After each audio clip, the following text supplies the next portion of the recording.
just did this on the quiz you just took. You had to do it to be able to tell what Roman numeral for one of the transition elements it was, what the charge was. I just did examples of it on the board a second ago. If I said a minute ago, I use as an example, if I have copper sulfide, CuS, right? I know what copper's charge is, even though he's one of those transition elements that can have multiple charges. I know what his charge is because I know sulfur's -2, so he's going to have to be +2. And if it was Cu2S, I would have known he was going to be +1.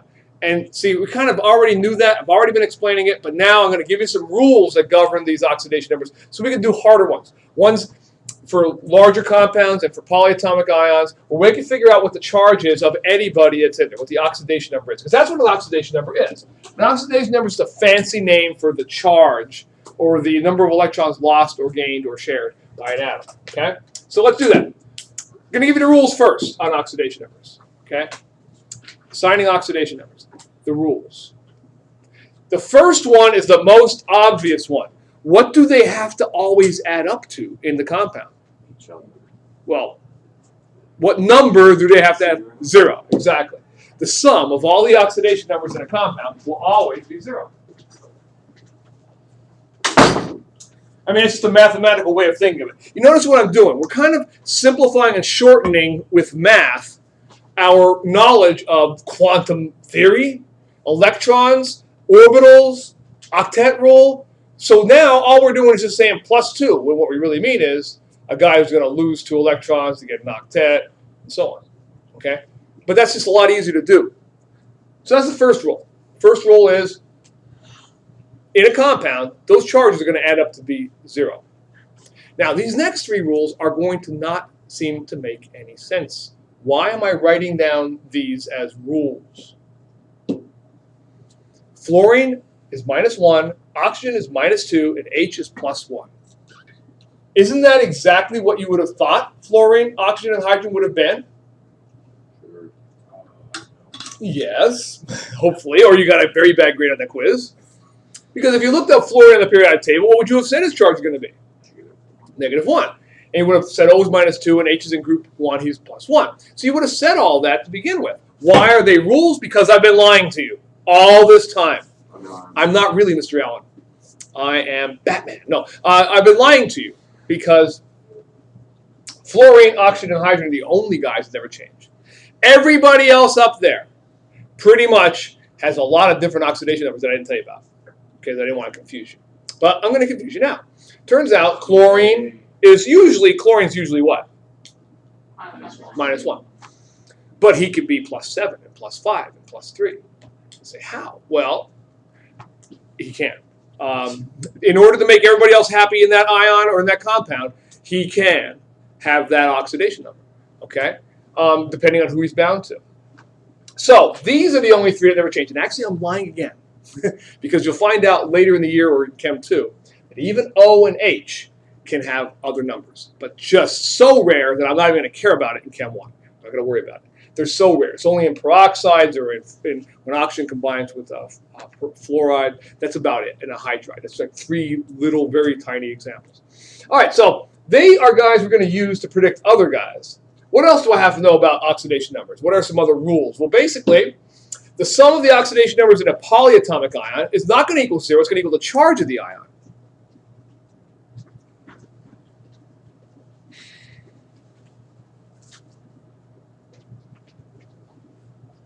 So you know how like some of those ions have a -2 charge or a -3 charge? When you add all those guys up in there, they're not going to be 0. They're going to equal the charge.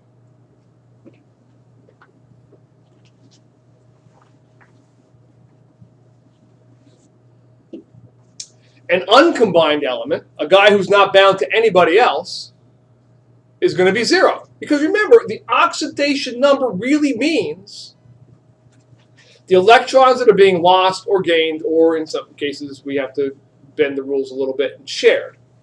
But how many is kind of important. So a guy who's by himself has not lost or gained electrons. What's his charge going to be? 0. All right. And finally, if I could give you an ion, and we're going to learn about this actually much more so in when we talk about solutions and we start writing ionic formulas on ionic compounds and dissolving. And an ion's charge is the same thing as the oxidation. That one's not going to come up very much yet, but it will be later. It will come up later. All right, good enough. So there are your rules. Let's try applying them, because you're probably wondering yourself, well, I don't really understand why we got all these. Well, you'll see with the kind of questions I'm going to ask you right now. Okay. Let's make we're going to do a list of compounds down here where we're going to try to figure out the oxidation numbers of everybody in the compound. So let's start off with this guy. You have 6. I have 7. He has 8. She has 9. You have 6. I get it. Now, I purposely chose this, and every one of these is chosen for a reason. We have never used uranium before. Matter of fact, he's cut off of both periodic tables I have on the board here because we just don't use it very often. We're not going to use it in lab. We don't have any uranium. We have no way to predict what his charge would be. But can you tell me what his charge is? What does uranium's charge have to be? It has to be a positive 6. You see why? Because you know fluorine is one of those rules. He never changes. He's -1. So therefore, what must uranium be? A positive 6. And that's all you'll have to do. There will be about 4 of these on the test, 4 or 5, where that's exactly what I'll ask you to do. Give me the charge of everybody in the compound. How hard is that? Not very hard. Now let's try to change it around a little bit, add some different stuff to it. I'm trying to go a little faster because I know the bell is going to ring pretty soon. I've got about 7 of these to do. Try this guy, MnO2. Is there a guy in there that I know never changes? Yeah. Oh, right. What is O's charge all the time? Hydrogen. O is not hydrogen's charge all the time. What is O's charge all the time? Why? Who said hydrogen? Who said the word hydrogen? Why would you say hydrogen? I heard it. I heard someone say, I asked what the charge of oxygen is, and someone said hydrogen. Oxygen's charge is -2. I'm going to play that tape back just to hear it. I know I heard that. Okay. So if he's -2, what does manganese have to be? Yeah, he has to be +4. And he has to be +4 because you can see there's 2 oxygens times -2 is -4. Manganese is one of those guys in the middle. I don't know his charge. He's got lots of charges. I can figure it out by him. Easy enough? Okay, try this one. We got throwing a little monkey wrench in this time. I didn't give you one of the rules. I didn't give you F. I didn't give you O. I gave you 2 guys who can have more than one possible charge. But of these 2 guys, GE and CL, look where they are in the periodic table. Look where CL is. Look where GE is. Who do you think is going to probably keep their common oxidation state, their common charge? Yeah. I'd pick CL, wouldn't you? Germanium is one of those metalloids anyway. He can go both ways. He can have different oxidation numbers. Here's the clue. Here's the key. The closer to the edges they are, the more likely they're going to keep their common state that you would predict from the periodic table. So what would you predict chlorine to be? -1. What do you think germanium has to be then in this case? +2. Okay? So you can see, even though I don't have one of the main rules in here, O or F, I can still do it. How about this guy's got 3 elements in it? What do I do now? No problem. As long as I can figure out 2 out of the 3, I'm okay. Can I figure out what H is? What does H have to be? +1. Do I know S never changes? Is he one of the rules? No. So I better go on to O. Do I know O? Is he one of the guys that never changes? Yeah. So he's -2. What am I going to have to do to get sulfurs? Well, basically a little algebraic equation. Very simple algebraic equation. I've got 2 times 1 is 2, plus S is my unknown, -6, 3 times -2 is -6, and the whole thing has to equal what? 0. So what does S equal? +4. You don't have, if you can see it, you don't have to do that. All right? But that's basically what you're doing.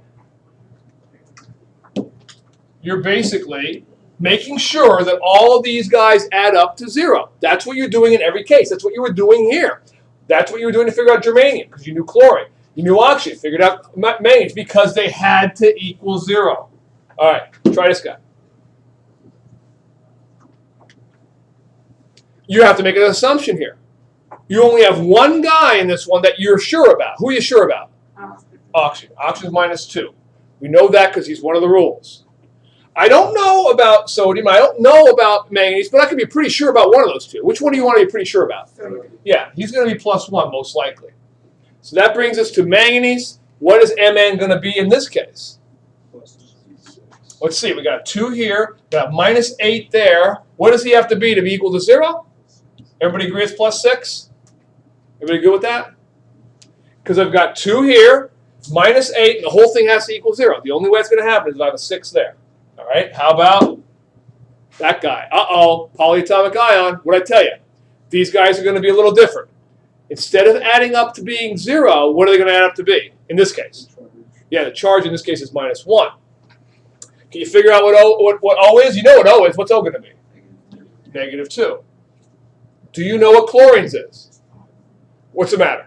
No. Okay, you really have no idea what I'm doing here? No. Karen doesn't. She has a question. What's your question? You got to stop me. What's your question? No, it wasn't a question. I said the wrong answer, but then I realized I was wrong. Oh, okay. So you're the one who asked the question. Yes, keep going. Whatever. All right.